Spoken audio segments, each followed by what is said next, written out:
Les saludo a cada uno de ustedes y les agradezco por estar esta noche en la penúltima de nuestras clases. Hoy seré yo el expositor y vamos a tomar una de las clases más interesante en la última década, especialmente para la arqueología. Todo esto dado que ha surgido una gran pregunta que proviene de una leyenda. La pregunta es la siguiente: ¿ha sido Jesús un romano?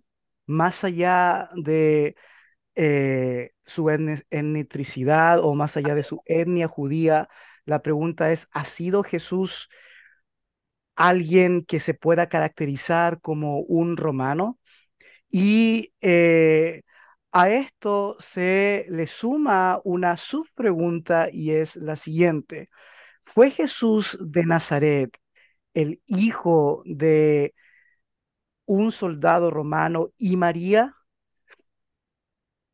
Y los objetivos de la clase del día de hoy van a ser cuatro. Número uno, conocer la leyenda de Jesús como bastardo. Y sé que suena muy fuerte, pero lamentablemente ha sido la palabra que se ha usado en algunos espacios de carácter reflexivo, especialmente cuando se ha creído de que Jesús fue producto de una violación o de una relación extramarital entre María y un soldado romano, el cual conocemos su nombre, conocemos sus títulos y ha sido alguien que ha tenido una huella en el tiempo y en el espacio. Entonces, por mucho tiempo se ha discutido si realmente Jesús ha sido una persona que no se identifica con una familia judía del primer siglo totalmente, ¿cierto? Constituida. Por eso que en nuestras primeras clases vimos a Jesús desde su etnia, desde su ser Galileo, vimos a Jesús desde los libros apócrifos, porque sentaron las bases de algunas cositas de las que vamos a hablar hoy. Y también, cierto, vimos a Jesús como un hechicero, que es lo primero que se ha planteado, especialmente desde esta hipótesis de Jesús como bastardo, ya que se piensa de que María fue expulsada del núcleo familiar allá en Nazaret y fue a Egipto, fue a vivir a Egipto, y por lo tanto Jesús aprendió todas las artes de la magia y de la hechicería, y desde allí entonces vino de regreso a morar a Galilea y puso todo su servicio en su ministerio. Número dos, vamos a conocer las fuentes que dan origen a esta leyenda, porque hay mucha gente que habla de que Jesús fue un bastardo, de que Jesús fue hijo de un soldado romano, de que Jesús no fue un judío de verdad, pero no se manejan fuentes. No se sabe quién dijo qué, no se sabe quién fue la persona que inició todo esto, y lamentablemente en el ambiente popular donde nosotros nos encontramos se dicen muchas cosas, pero hay un momento en que cada uno de nosotros tiene que aprender que cada una de las cosas que tú dices tienes que tener argumentos, bases, tienes que generar una hipótesis para poder, ¿cierto?, desarrollar una teoría, y por lo mismo necesita fuentes, fuentes serias, fuentes respetables, al nivel en que cada uno de nosotros ya nos manejamos. No podemos decir cosas por decirlas, ni hablar cosas por hablar. Lamentablemente eso ya no sirve. Tenemos que manejar fuentes, tenemos que manejar autores, tenemos que trabajar argumentos, tenemos que saber construir eh, métodos históricos para poder tener conclusiones profundas, y también tenemos que conocer o construir argumentos para poder descubrir o destapar las falacias históricas que muchas veces se encuentran.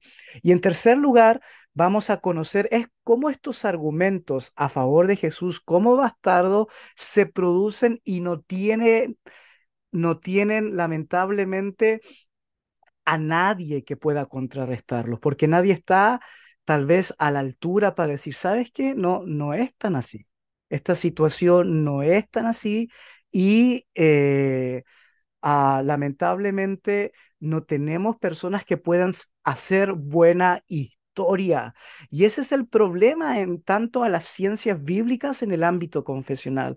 Porque como ya les he mencionado que hay un gran problema, las ciencias bíblicas no están en el ámbito confesional. Todos estos temas, todas estas tareas, todas estas argumentaciones, estas leyendas, no se encuentran en un seminario o en un instituto o una universidad cristiana, sino que se encuentran en instituciones aconfesionales, no religiosas. Se encuentra en el Seminario de Jesús, que intenta ver al Jesús histórico. Ustedes ya deben recordarse, fue la primera clase que tuvimos.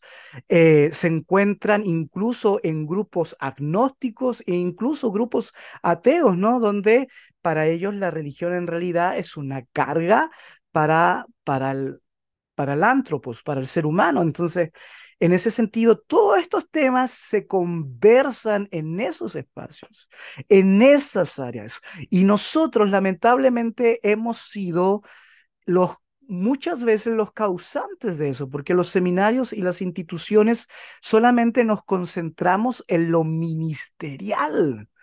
Nos concentramos en lo ministerial, en lo teológico, en lo que me va a servir para servir en la iglesia. Y tenemos grandes eslogan como teología para la iglesia, tenemos cierto teología para el ministerio. Aquí hay uno de los instituciones más grandes, se llama cierto es el Midwestern Baptist Theological Seminary, donde yo también hago mis estudios, y ellos dicen cierto un seminario para la iglesia.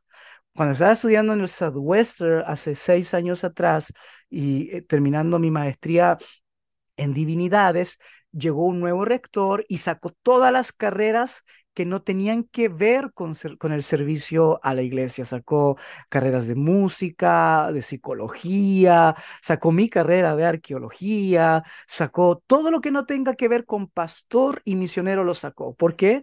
Porque para ellos, a ellos como que no les sirve. Entonces, lamentablemente, todos estos temas están en el monopolio de lo religioso.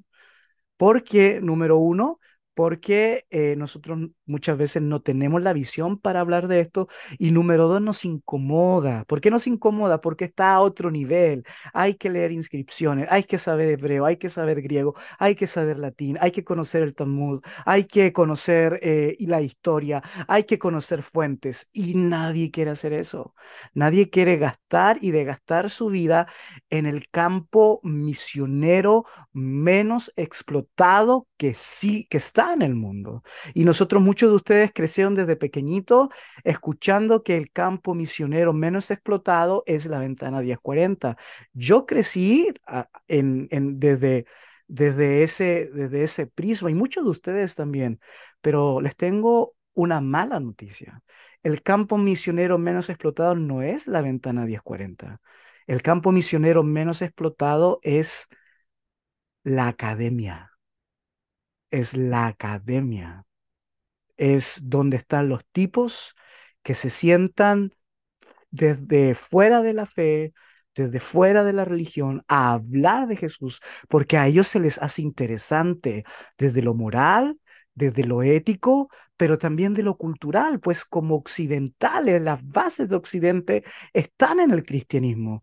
Entonces, lamentablemente a ellos nadie los alcanza y nadie los atiende. Recuerden que nosotros tuvimos al profesor Joaquín la semana pasada con nosotros y él nos confesó de que él era ateo. ¿Y se recuerdan lo que dijo?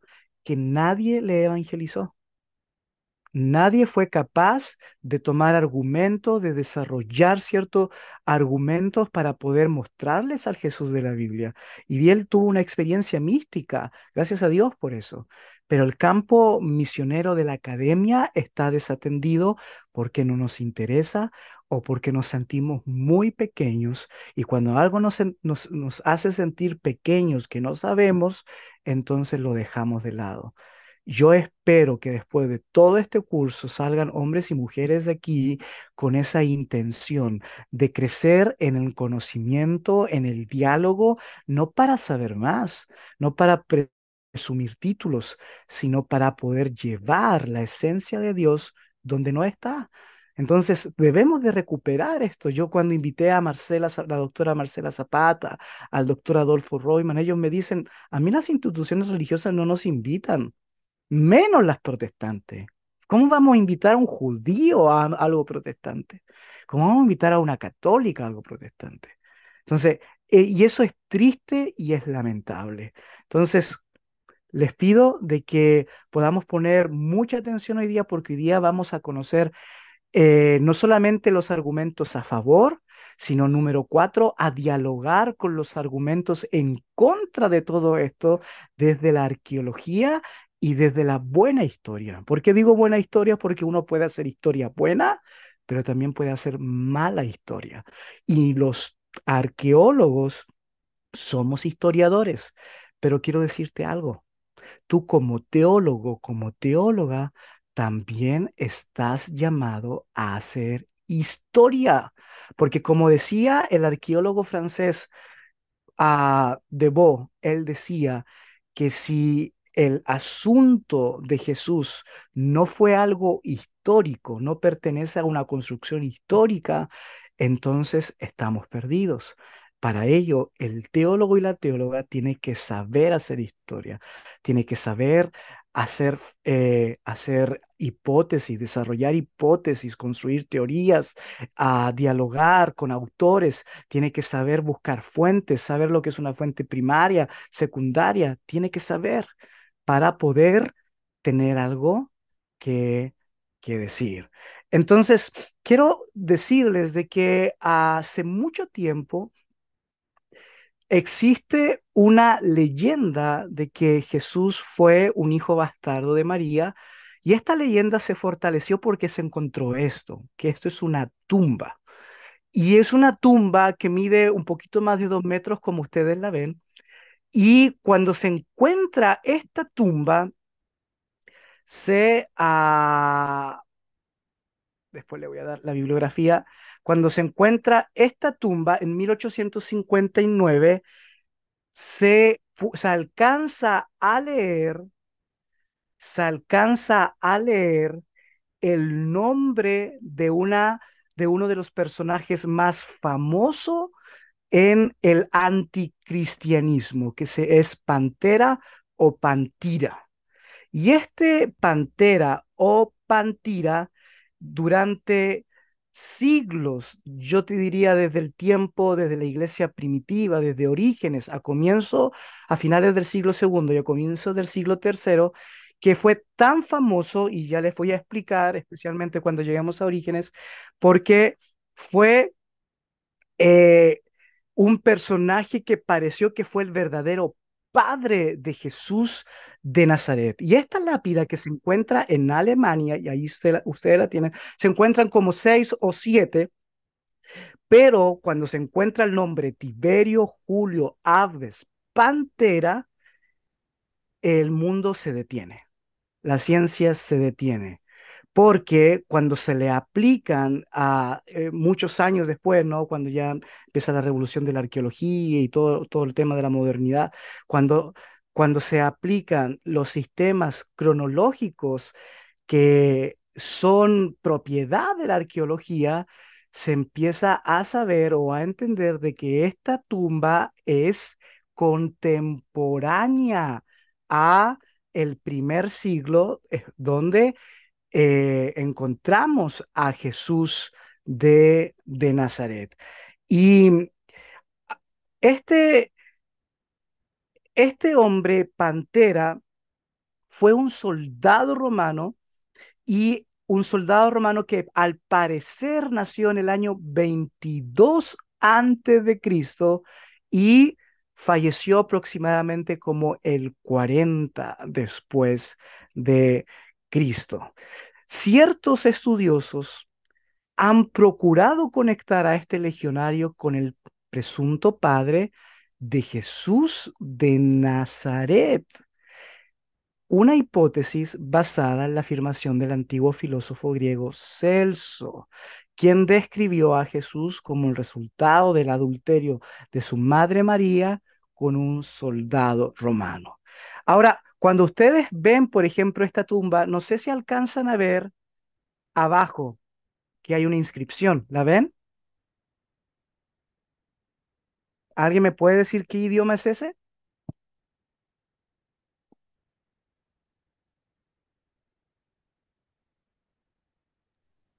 Estamos viendo letras nomás, pastor. Latín. Parece Sí, sí, ¿qué latín, idioma es hermano. ese? Latín, muy bien, exacto. Esas letras son latín, muy bien. Y ese latín nos muestra muchas cosas. Ahí está. Yo sé que alguno de ustedes puede leer un poco de latín, pero si no te, si alguien quiere leerlo, lo lee, pero si no lo hacemos juntitos. Y aquí usted se va a dar cuenta de que aquí está el nombre completo, Hablar del ¿no? cartero. Ujú. Y si se dan cuenta, aquí hay letras que faltan. Y quiero que ustedes sepan de que en la inscriptología, que es el estudio de las inscripciones, recuerden que las inscripciones son muy importantes para construir la historia, dado que la mayoría de las fuentes históricas que tenemos de los grandes historiadores clásicos, s- todos tenían una agenda, ¿no? Todos hacían interpretación de su historia. Por lo tanto, la historia que nosotros tenemos es subjetiva, es una historia que tiene un lado, que tiene cierto intenciones, que tiene, como les decía, una agenda, un proyecto detrás y muchas veces cierto manipulada para poder mostrar algo, decir algo. No obstante, para un historiador y especialmente para un arqueólogo, las inscripciones están libres de toda esa manipulación. Obviamente vamos a caer en la subjetividad del intérprete, del lector, del arqueólogo y del historiador. Obviamente, pues no nos podemos desprender de eso. Pero por lo menos estamos libres de los vicios del historiador clásico. Estamos libres de los vicios de aquellos que escribieron la vida de un emperador o de un personaje histórico con un propósito, con un proyecto detrás. Y aquí nosotros tenemos en esta inscripción algunas palabras muy, pero muy importantes. Y para los que están recién comenzando con esto, quiero decirle que en las inscripciones siempre van a haber letras que faltan, por diferentes razones. No es una clase de inscriptología hoy día, ni de arqueología, cierto, dura, metodológica, pero siempre vamos a tener letras que faltan. Entonces, el arqueólogo y el historiador, ¿qué tienen que hacer? Ir llenando vacíos, construyendo. Entonces, aquí tenemos cierto, algo cierto de Tiberio, aquí tenemos cierto Julios, Abdes, Pantera. Pantera, aquí está el nombre Pantera. Algunos han pensado que este nombre viene, cierto, como del griego, que tiene que ver con virgen o algo así, pero este es un nombre. Ahora, lo primero que nosotros tenemos acá es algo muy especial. Número uno, ¿qué tenemos? De que este hombre no era romano desde nacimiento. ¿Cómo sabemos que no es romano de nacimiento? Porque tiene los nombres de aquí, de Tiberio Julio, tiene nombres de títulos. Y cuando una persona compra su ciudadanía, lo compra bajo esos títulos. Por lo tanto, el primero, cierto, es aquel que lo patrocina y el segundo es aquel que le da la fama. Entonces, ya sabemos que no es un romano de nacimiento. Número dos, si siguen mi mouse, aquí tenemos Abdes. Abdes, que es como el latín del arameo y hebreo Evet. ¿Se acuerdan lo que significa Evet? Siervo, ¿cierto? Siervo, siervo. Sí, siervo. Entonces aquí sabemos entonces de que ya es siervo. Por lo tanto, eso mismo puede que no signifique nada, pero para un inscriptólogo marca una persona de alguna u otra forma, una persona religiosa. Tenemos, cierto, aquí el nombre Pantera y tenemos aquí Sidonia. ¿La alcanzan a ver que dice clarito Sidonia? Ah, bien. Entonces, por lo tanto, sabemos que es fenicio. Y si es fenicio, sabemos que va a conocer el lenguaje de los judíos o de los galileos. Aquí ya tenemos problemas, porque los que están a favor de esta teoría, ¿qué dicen? Entonces es posible que pudo haber tenido una affair con María, dado que tenían el conocimiento de la comunicación del lenguaje. Entonces es posible. Aquí dice, cierto, que vivió 62 años. ¿Alcanzan a ver la Mm, L y la X? mm, ¿Cierto? 62 años. Y dice, cierto, aquí Stephen Latín que sirvió. ¿Cuántas X tiene? 4, Cuatro. Sirvió 40. 40 años. Entonces, ahora, un filólogo y un historiador sabe que uno para ser soldado romano tiene que tener por lo menos 25 años. Entonces, si sirvió 40, estamos hablando de un hombre que muere a qué edad? 65. 65 años. ¿No? Estamos haciendo arqueología. Muy bien. ¿Y qué más dice? De que este hombre perteneció al cohort o al grupo Sagitario, y este es muy clave, porque este grupo que es número uno, que es el primero Sagitario, se puede ubicar en el tiempo y en el espacio.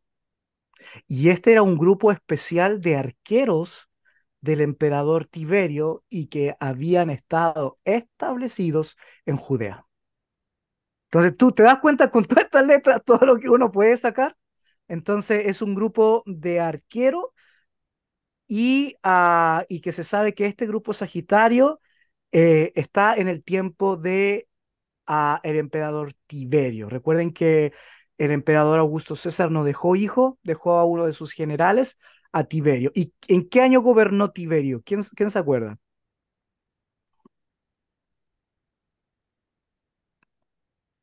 Por ahí por el 14 al 14 en 37. adelante. Mm, Sí, exacto, el 14 al 37 cuando después Calígula lo reemplazó. Entonces, te das cuenta, tenemos un contexto histórico por esa inscripción. Y no solamente tenemos un contexto histórico, tenemos un contexto étnico y puede ser que también un contexto religioso. Ahora, todas las personas que están a favor de esta teoría, entonces usan esa misma inscripción para fortalecerla, para decir, hoy todo calza.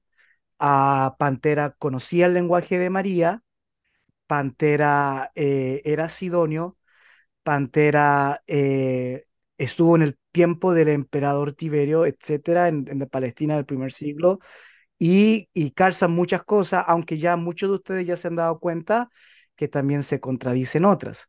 Así que, pero vamos a hablar de eso un ratito más. Entonces, en esta inscripción, ahí está de mejor forma, en esta inscripción tenemos las siguientes conclusiones. Número uno, Pantera es semita. Número dos, Pantera se hizo romano, ya lo dijimos por los títulos que tiene. Pantera es religioso por el nombre que viene, cierto, de siervo. Pantera es adulto porque es soldado, por lo tanto, sabemos, cierto, que para ser soldado tiene que tener por lo menos 25 años. Es del primer siglo porque está en, en la orden, cierto, de los Sagitarios, de los que, que tiran flechas de los arqueros y vivía, cierto, en Judea. Muy bien, eso es lo que sabemos.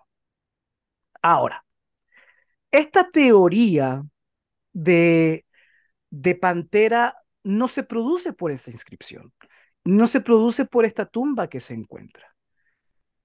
Esta tumba y esta inscripción fortalece lo que ya había. ¿Y qué había? Esto. Más o menos por el año 180 o 200, no sabemos exactamente la fecha. Recordemos que la mala arqueología trabaja con exactitudes, pero la buena arqueología trabaja con aproximaciones. La mala arqueología trabaja con certezas, la buena arqueología trabaja con preguntas.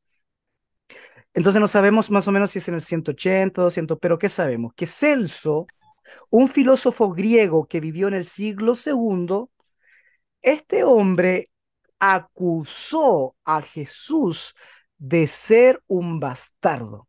Este fue el primer hombre en la historia que acusó a Jesús de ser un bastardo. Y aquí yo tengo el libro de Orígenes, y ya voy a hablar del libro de Orígenes, porque ¿cómo podemos fechar a Celso? ¿Cómo lo podemos cronologizar? Porque podemos cronologizar fácilmente a uno, ¿cierto?, de las personas que lo detuvo, que le dijo, mira, mira, lo que tú estás diciendo no es tan así. Entonces, cronologizando al que lo confronta, nos permite cronologizar al personaje histórico, porque la obra de Celso, que era un filósofo neoplatónico, no la tenemos, no la tenemos. Tenemos la obra de este hombre, pertenece dentro de otras obras y pertenece dentro, ¿cierto?, de Orígenes. Ahora, este hombre dijo sobre el cristianismo, ¿no? Y sobre Jesús. Dice, las viejas leyendas que narran el nacimiento divino de Perseo, de Anfión, de Aco, de Minos, hoy ya nadie cree en ellas. Por lo menos dejan a salvo cierta verosimilitud, pues se atribuyen a esos personajes acciones verdaderamente grandes, admirables y útiles a los hombres. Pero tú, ¿qué hiciste o dijiste a tal punto maravilloso? En el templo, la insistencia de los judíos no pudo arrancarte una sola señal que pudiera manifestar que eras verdaderamente el Hijo de Dios. Y esto, cierto, lo dice Celso en el discurso verdadero contra los cristianos. eh, en la página 29 aquí hay una edición. Pero si se dan cuenta, él está hablando como que si le estuviese hablando al mismo Jesús. Es como si le estuviese hablando al mismo Jesús y le dice, ¿tú qué hiciste? Y confronta el tema de su nacimiento virginal haciendo alusión a otras leyendas de otros personajes que pareciera ser que también nacieron por obra milagrosa. Entonces, lo que está diciendo Kisserson en realidad es lo siguiente. Tu historia, Jesús, no es novedosa, no es original y se parece a muchas otras. Por otro lado, tenemos cierto de Celso que dice lo siguiente. ¿Qué razones os autorizaban a creer que era el Hijo de Dios, y decís, ¿por qué sufrió el suplicio para destruir la fuente del pecado? Pero no hay millares de otros que fueron ejecutados y no con menos ignominia. ¿Qué razón a fin de cuentas os persuadir a creer en él? ¿Es porque predijo que después de muerto resucitaría?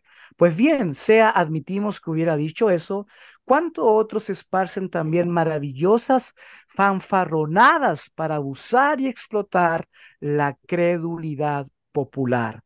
Samolxis de Sitia, esclavo de Pitágoras, hizo otro tanto, según se dice, y el propio Pitágoras en Italia, y Ramsónic de Egipto, de quien se cuenta que jugó a los dados en el Hades con Demeter. Wow, tenemos otros personajes que baja, ¿cierto? Al Hades, si es que pudiese tener un paralelo con el tema de los infiernos, y que volvió a la tierra con un velo que la diosa le había dado, y Orfeo entre los odrices, y Protesilao en Tesalia, y Hércules en el Tenaro, y Teseo. Convendría examinar previamente si alguna vez alguien realmente muerto resucitó con el mismo cuerpo. Entonces se da cuenta. A Celso le tira todo a Jesús, al cristianismo, diciendo de que no hay nada original en él, de que en realidad es una copia de muchas otras leyendas y mitos de personajes famosos e importantes en diferentes culturas. Y si uno quiere leer toda la obra de Celso que está en Orígenes, no solamente dice eso, sino que dice los cristianos son tontos, son personas que no saben muchas veces pensar, que no tienen argumentos, que no saben nada de filosofía, que son pobres. Entonces, para Celso, los cristianos son una amenaza porque están cambiando el sistema piramidal, no solamente social en la Roma a finales del segundo siglo, sino que también el tema, cierto, del ethos, de la esencia, del valor de las personas, donde para el cristiano tú no sabes mucho, no has estudiado mucho, no conoces mucho, no has viajado mucho, pero puedes ser líder de la iglesia, porque el último será el primero. Entonces Celso vio en el cristianismo, él también odiaba mucho el judaísmo, pero vio en el cristianismo una amenaza. Algo que tiene un paralelo, porque recuerden que uno de los emperadores más importantes y más inteligentes, y fue conocido como el filósofo, el sabio Marco Aurelio, él también persiguió a los cristianos porque l- les arrojaba una diferente sociedad y una diferente ah, esencia, una